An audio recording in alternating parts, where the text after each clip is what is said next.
Clueless है तो वह अपना नाम बताती है। वह कहती है कि उसका नाम सोरा है और यह सुनते ही कैंग को लगता है कि यह चेहरा जाना पहचाना सा है। उसे याद आता है कि उसके फोन के कॉन्टैक्ट्स में एक सोरा है। सोरा स्माइल करती है, यह सोचकर कि कैंग को पहले से ही पता था कि वह कौन है। वह बोलती है कि उसका लुक थोड़ा अलग लग सकता है क्योंकि उसने अपना स्टाइल एक स्कूल टीचर दिखने के लिए थोड़ा चेंज किया है क्योंकि वह वहां काम कर रही है।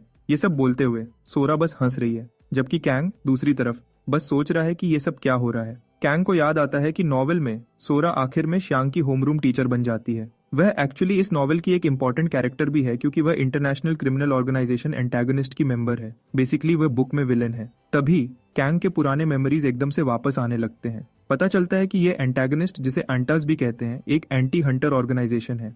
उन्होंने बहुत से हंटर्स का खात्मा किया था जो उन्हें इंटरनेशनल हंटर अलायंस का दुश्मन बनाता है। लेकिन ये ग्रुप सबसे बहुत छुपकर रहता है। वे अंधेरे में काम करते हैं जिससे उन्हें पकड़ना सचमुच मुश्किल है। सोरा देखती है कि कैंग अभी भी टेंस है और उससे बोलती है कि रिलैक्स करो, यहाँ रूम में कोई सिक्योरिटी नहीं है। कैंग ने ऑब्वियसली स्टोरी को एंड तक पढ़ा था, लेकिन उसे वह पार्ट याद नहीं जहां उसका कैरेक्टर क्रिमिनल ऑर्गेनाइजेशन का मेंबर बना था। तभी सिस्टम उससे बताता है कि एक साइड स्टोरी अभी अनलॉक हुई है। बेसिकली कैंग अब एक ऐसी स्टोरी में जाने वाला है जो उसे अंटास का असैसिन बनाती है, और ये बात कैंग को अंदर तक हिला देती है। उसे याद आता है कि उसके पास कैंग के एंटास में शामिल होने की कोई मेमोरी नहीं है। लेकिन तभी उसे एकदम से समझ आता है कि नॉवेल खत्म हो चुका था और ऑथर ने एक इंटरव्यू में मेंशन किया था कि वह एक साइड स्टोरी पर काम कर रहा था। सिस्टम उससे बताता है कि वह अब साइड स्टोरी की शुरुआत देख सकता है और बिना किसी देर के वह जल्दी से उसे देखता है। पता चलता है कि गिल्ड के शुरुआती दिनों में उसका एक दोस्त था जिसका नाम चांगसू था।